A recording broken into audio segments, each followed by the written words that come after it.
Hello students, welcome to our channel. In today class, we will study nutrition in amoeba in descriptive form. You know, in previous class, I explained this in diagrammatic form. Okay? Nutrition in amoeba.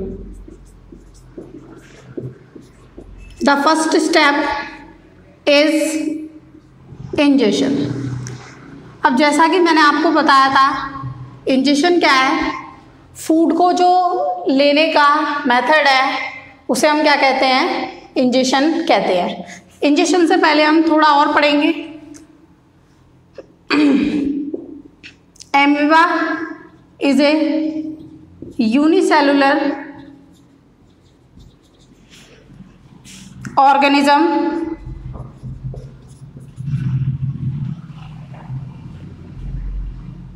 having holozoic nutrition. Amoeba क्या है? एक unicellular organism है जिसमें क्या होता है? Holozoic nutrition होता है. Okay. The process of obtaining food by amoeba is called phagocytosis. जो प्रोसेस है फूड ऑब्टेन करने की अमीबा के द्वारा, उसे हम क्या कहते हैं? फैगोसाइटोसिस कहते हैं. Phagocytosis means cell feeding.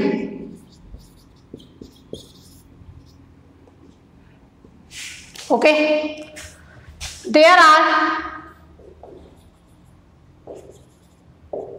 5 steps involved in the process of nutrition in amoeba.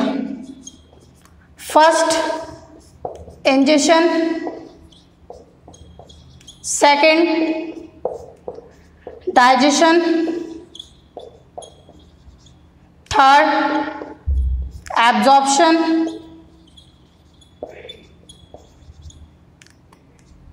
Fourth, assimilation.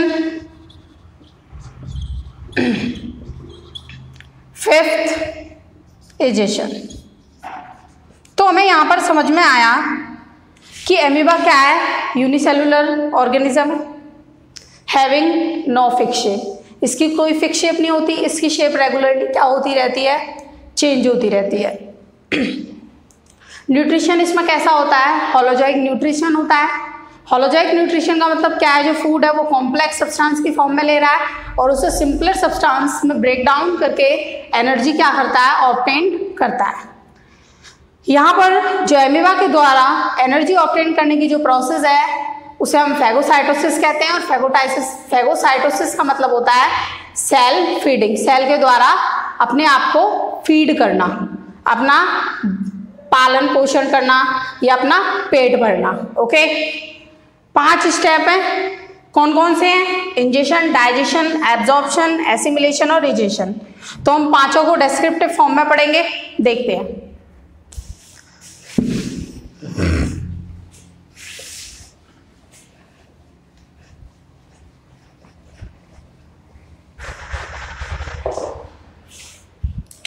First one is ingestion. अब साफ साफ समझ में आता है फूड को लेना इंजेशन है, लेकिन अमीबा के पास ऐसा तो है नहीं कि कोई स्पेसिफिक ऑर्गन है फूड लेने के लिए, या फिर माउथ है. तो वो क्या करता है? अपनी बॉडी से ही फिंगर लाइक प्रोजेक्शंस प्रोड्यूस करता है, जिसे हम सीडोपोडिया बोलते हैं. उसके थ्रू ये क्या करता है? फूड इंगल्फ करता है. तो हम लिखेंगे भी ऐसे ही, एमीबा हैज नो माउथ और a specific organ to take the food inside the body so that amoeba surrounded a food particle by producing a finger like projection called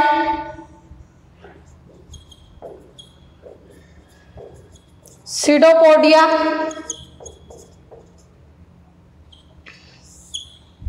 Okay, pseudopodia engulf this food particle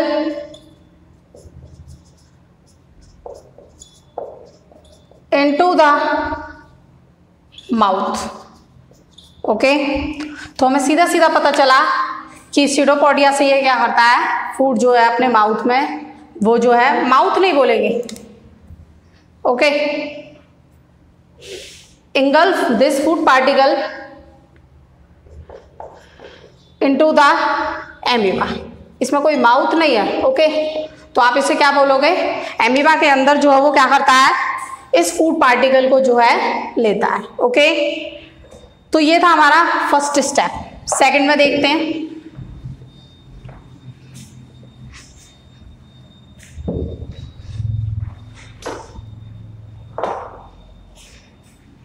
second है आपका digestion.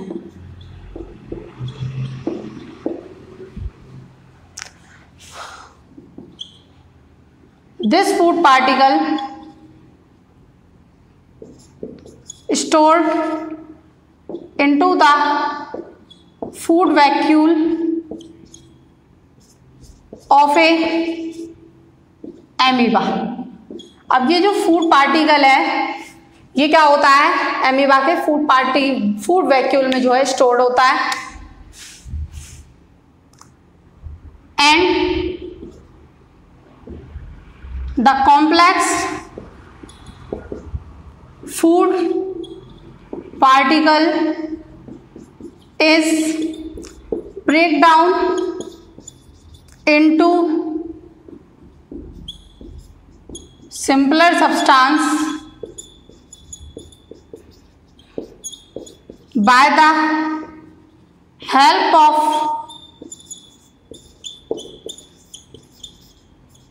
digestive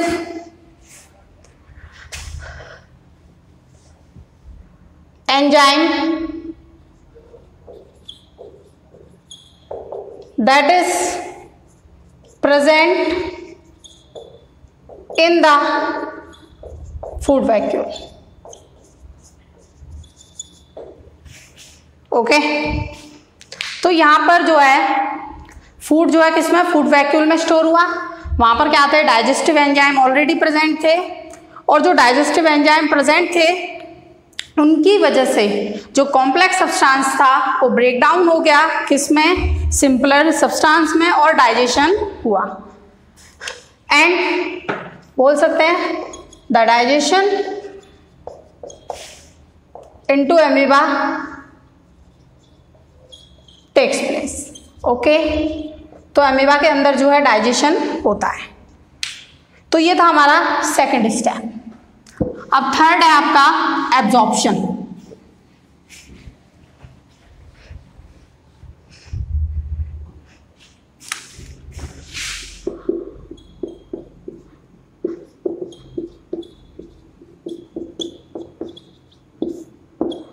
अब actual में क्या होता है, जो food vacuole है उसके चारों तरफ क्या घिरा होता है, साइटोप्लाज्म। और जो साइटोप्लाज्म है वो क्या करता है, जितना भी डाइजेस्ट फूड है उसको एब्जॉर्ब कर लेता है, और जो आपका फूड वैक्यूल है वो क्या हो जाता है, डिसअपीयर हो जाता है। तो हम इसे लिखेंगे भी इस फॉर्म में, the food vacuole is surrounded by a cytoplasm. This cytoplasm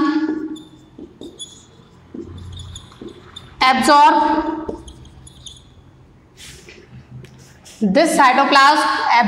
ये साइटोप्लाज्म एब्जॉर्ब करता है क्या,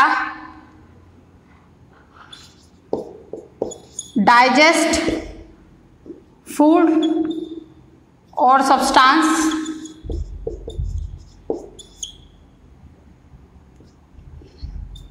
through the food vacuole and after the absorption the food vacuole disappears. तो हमें पता चला कि फूड वैक्यूल जो है साइटोप्लाज्म से घिरा हुआ है, साइटोप्लाज्म एब्जॉर्ब कर रहा है डाइजेस्ट फूड को फूड वैक्यूल से, और डाइजेशन जो एब्जॉर्प्शन हो जाता है उसके बाद जो फूड वैक्यूल है वो क्या हो जाता है, डिसअपियर हो जाता है। नेक्स्ट फोर्थ है आपका assimilation.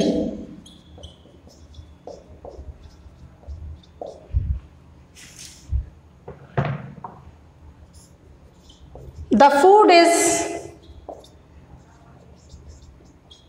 assimilated by the cytoplasm of amoeba and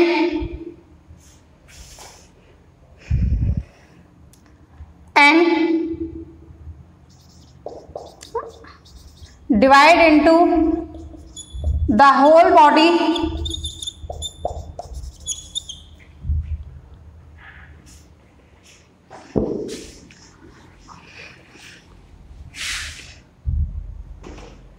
of amoeba।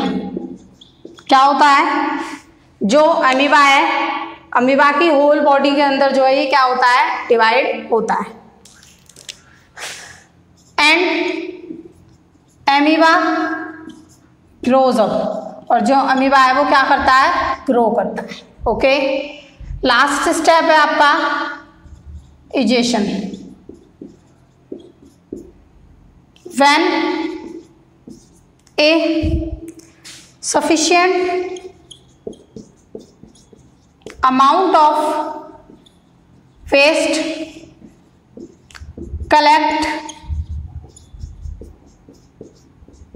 in the body of amoeba। जब अमीबा की बॉडी के अंदर एक पर्याप्त मात्रा में वेस्ट कलेक्ट हो जाता है, its cell wall ruptures and remove the waste out of the body। तो हमें पता चला कि जब सफिशिएंट अमाउंट पे वेस्ट कलेक्ट हो गया एमीबा की बॉडी के अंदर, तो सेल वॉल क्या हो जाएगा, रप्चर हो जाएगा, फट जाएगा, और जो है ये क्या करता है, बॉडी के बाहर जो है उस वेस्ट को क्या कर देता है, रिमूव कर देता है। ओके, तो ये था आपका न्यूट्रिशन इन एमीबा। नेक्स्ट देखते हैं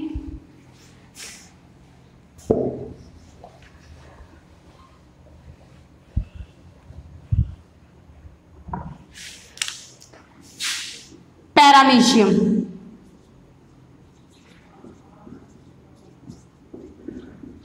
अगर पैरामीशियम के मैं डायग्राम की बात करूं तो पैरामीशियम कुछ इस तरीके से होता है।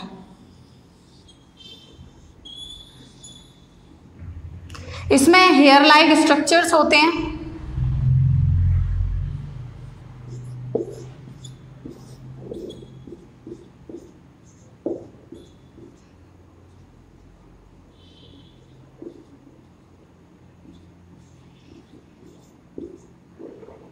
ये न्यूक्लियस है।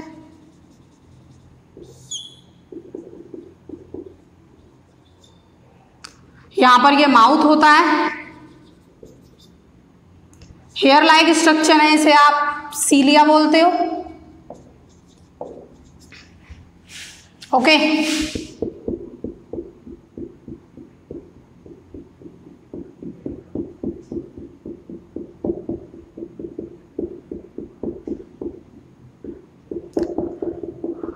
अब जो सीडोपोडिया है, सॉरी पैरामीशियम, पैरामीशियम में जो न्यूट्रिशन है बिल्कुल सेम होता है एमीबा की तरह, बस यहाँ पर जो हेयर लाइक स्ट्रक्चर है वो क्या करते हैं, हेल्प करते हैं किसमें, फूड को इंगल्फ करने में। यहाँ पर प्रॉपर जो है माउथ है, तो न्यूट्रिशन में जो हेल्प करेगा वो कौन करेगा, सीलिया। तो आप लिख सकते हो इसमें the hair like structure called paramecium, called cilia, present on the surface of paramecium, helps in the nutrition। तो इसमें बाकी सब सेम ही रहेगा, बस जो न्यूट्रिशन में हेल्प करता है वो कौन करता है, सीलिया करता है। ओके,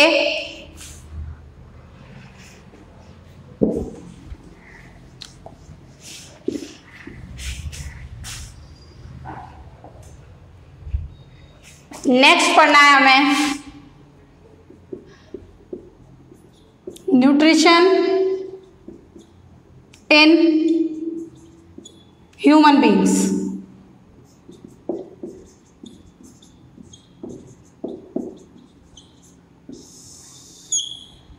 देखते हैं इसे भी, चलिए।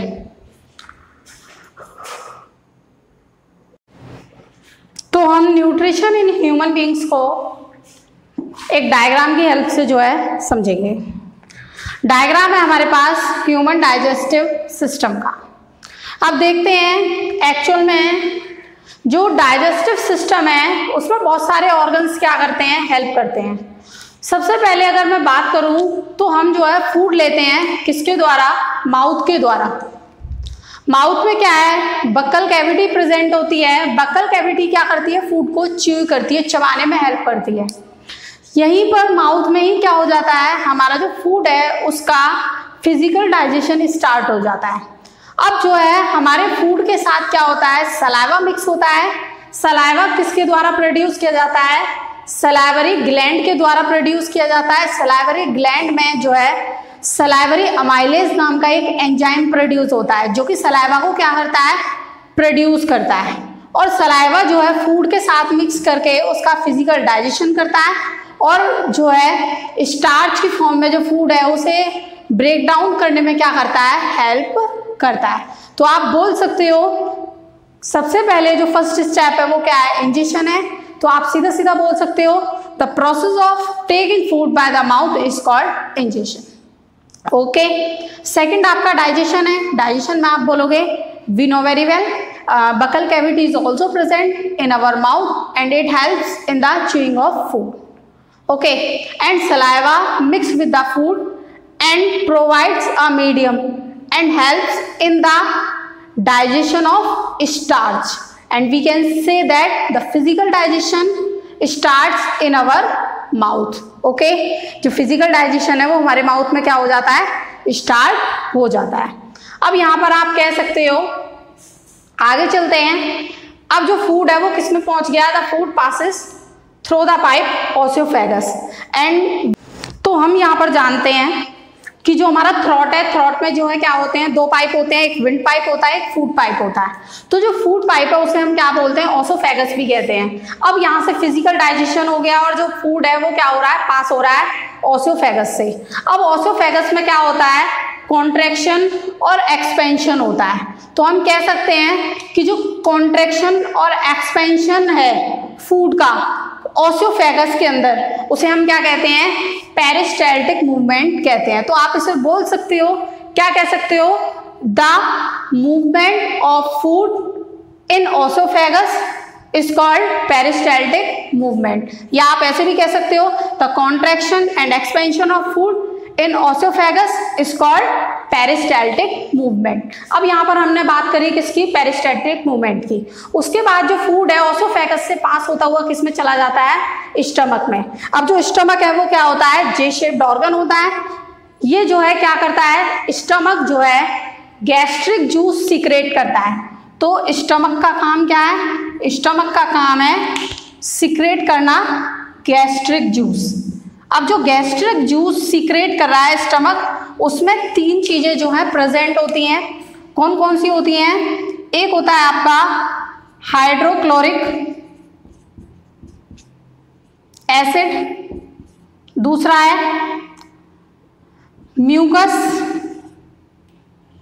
तीसरा है हाइड्रोक्लोरिक हो गया, म्यूकस हो गया, ठीक है, और एक होता है आपका पेप्सिन एंजाइम। ये 3 क्या होते हैं, स्टमक के अंदर प्रेजेंट होते हैं। अब इन तीनों का फंक्शन क्या है हम पढ़ेंगे।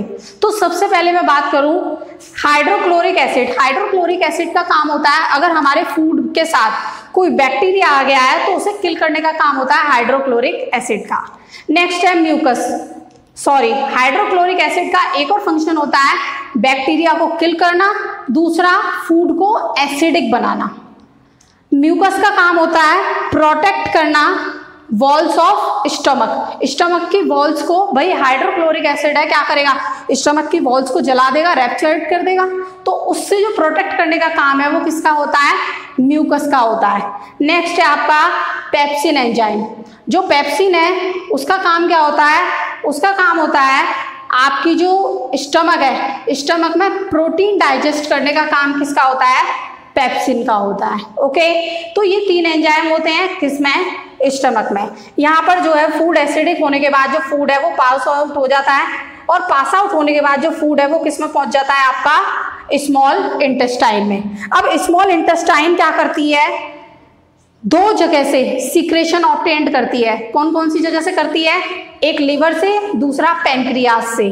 जो लिवर है वो क्या करता है, लिवर जो है एक बाइल जूस सीक्रेट करता है। जो बाइल जूस है वो स्टोर होता है किसमें, गॉल ब्लैडर में। अब जो बाइल जूस है वो येलोइश लिक्विड होता है, येलोइश ग्रीनिश लिक्विड, जो कि क्या करता है, हमारा जो फैट है, फैट ग्लोब्यूल्स को, छोटे छोटे स्मॉल ग्लोब्यूल्स फैट को फैटी एसिड में जो है चेंज करने का काम करता है। नेक्स्ट अगर बात करूं पैनक्रियाज की, तो जो पैनक्रियाज है, पैनक्रियाज सीक्रेट करता है पैनक्रिएटिक जूस, और पैनक्रिएटिक जूस में जो है वो क्या करता है, पैनक्रियाज है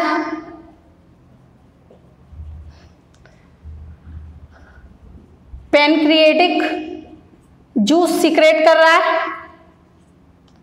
और यहां पर ये जो है पैनक्रिएटिक जूस में भी प्रेजेंट होते हैं एक ट्रिप्सिन, एक लाइपेज,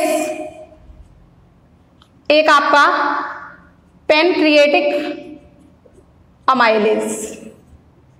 ओके, तो इनका क्या फंक्शन होता है, पैनक्रियाज ने क्या सीक्रेट किया, पैनक्रिएटिक जूस, और पैनक्रिएटिक जूस में क्या क्या प्रेजेंट था, ट्रिप्सिन, लाइपेज, पैनक्रिएटिक अमाइलेज। अब इनका क्या क्या काम होता है, जो पैनक्रिएटिक अमाइलेज है, अब जो वहां से स्टमक से फूड आ रहा था, स्टमक से जो फूड आया था वो कैसा था, एसिडिक था।